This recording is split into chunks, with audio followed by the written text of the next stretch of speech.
Hi guys, Lindsay here with Storybook Family Farm. This weekend was honestly kind of a hodgepodge of just activity around here. Tracy and we ended up going and getting an entire truckload of hay, which took forever to unload it because our property is so muddy right now. We couldn't even get the truck anywhere near the shed that we store the hay in. So we had to get the lawnmower out, we had to park down by the road, we had to use the cart and make a bazillion trips, and then the mower kept getting stuck, and it was insane. I'm honestly really curious to see whenever they come to redo our septic, if they're going to be able to actually do it where they're planning on it or not, because, well, the ducks and geese have been making the garden way muddier than it normally was.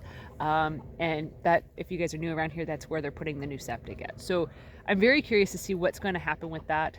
The other things that we did was we actually sold a massive amount of eggs for us, especially at this time of year. We ended up selling ourselves out of eggs and, having people pre-order eggs too, which is a really neat thing to happen. It's really exciting that this year we're going to go from being crazy chicken ladies to suddenly really wise, forward, future thinking entrepreneurs. So I find that kind of comical that our obsession with birds is finally paying off. So that's actually been really nice that I've been able to help provide eggs for people in the local community. But to be quite honest with you guys, putting myself out there for the local community to be like, oh yeah, I have these products, this is what I do, this is who I am, it honestly gives me anxiety. And it seems kind of stupid to say that, but all of the farmers markets that we've done in the past have been at least 40 minutes away from our house. So, when you're doing these different markets, there's kind of this form of anonymity, being anonymous, where you just kind of feel like, oh yeah, we're way, way, way across the county, or in the next county over, our farm's way over there. So it's almost depersonalized and stuff. So to be like, oh yeah, by the way, we live 3 minutes down the road, come to our farm, come buy our products. It honestly, it makes me nervous. It makes me nervous to put myself out there, and which also makes it hard for me to film. I'm actually someone that has quite a bit of anxiety, but I've sort of built a life around me that allows me to not have to face that very often. I very seldom actually leave our 2-acre property because I really like to stay home. I like to be in nature. I like to just focus on homesteading stuff. So it's kind of a neat thing for me. But with that being said, the other things that we got done this weekend was we made a very important trip to Menards, because since I'm planning on building a farm stand, I needed lumber. And honestly, I keep having this inkling inside that lumber prices are going to go through the roof here soon.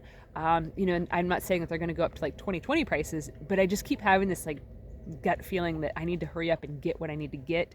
Otherwise, I'm not going to be able to afford it. Because I remember back in 2020, I was working on building a small greenhouse on our deck, and my mom was going to the hardware store, and I said, hey mom, while you're there, can you pick up some 2x4s? I got $20, buy me some 2x4s. She was able to buy one and then bought a second one for me to help me out, because I had enough to buy 1.25 2x4s, which is insane. Currently right now they're around $4 a piece. So clearly a bit of pricing went up. So I ended up getting the 4x4s that I needed, the treated 4x4s, so that way I can build the farm stand here soon once the ground thaws out all the way. And I'm really jazzed about it.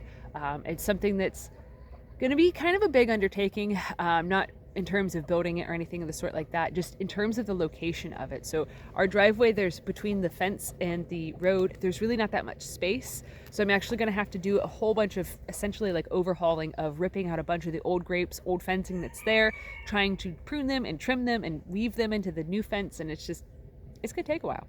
Definitely going to take a while.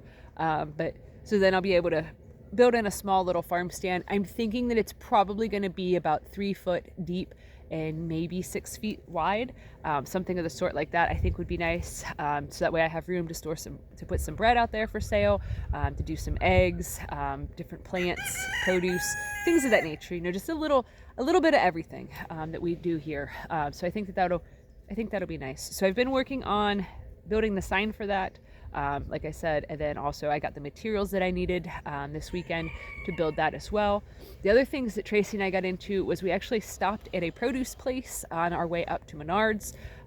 So they actually had their Brussels sprouts on sale for only 99 cents a pound, which is a really good deal.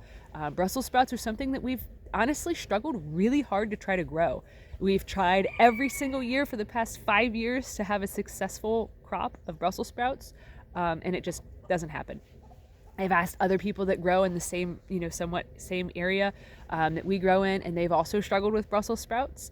And a lot of people also around here struggle with cauliflower and broccoli as well. So I think that it might just be somewhat environmental. I know that some plants are really finicky with the amount of like temperature and light and all sorts of stuff. So it might just be something that I need to grow kind of in a greenhouse, which eventually I'll get one of those built too. But that's not on the agenda for this spring, simply because there's just so much up in the air in terms of layout of everything here. So we ended up getting the Brussels sprouts. We got roughly 20 pounds or so of Brussels sprouts. So what we do with them is we actually take the outer leaves off, cut the main part of the stem off, feed that part to the chickens, and then we shred it. We run it through the food processor and basically slice it all really thin to being about like that thin. And then we put it in in sandwich bags, and then we freeze it. And then whenever we want the Brussels sprouts throughout the rest of the year, then we'll just pull them out and saute them up, and they taste really good that way. We like doing that. Then we also got a really good deal on some green grapes and also on some blueberries. So I ended up with like 12 sandwich bags full of grapes to go in the freezer, which will be used for making wine in the future. And then we also got like 12 pints of blueberries. So I put each pint in a sandwich bag. So we got 12 bags of those also for making wine or for making different syrups and things like that, or even just for blueberry pancakes throughout the year. So yeah, I feel pretty good. I feel pretty good about, all the things that we got this week, and, accomplished and stuff. It's been a very busy weekend because besides, running the errands and doing the hay and getting all that stuff, I've also been cooking sap down in the background too. So that's been fun. So far, out of my 15 taps, I've gotten about 6 pints of syrup. So this week, tomorrow it should run really good. Later on today, the sap will run really good.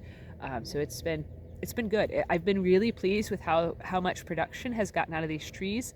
I was kind of concerned that we wouldn't get that much because of the fact that it's a north-facing slope, which the sunlight greatly helps produce the sap.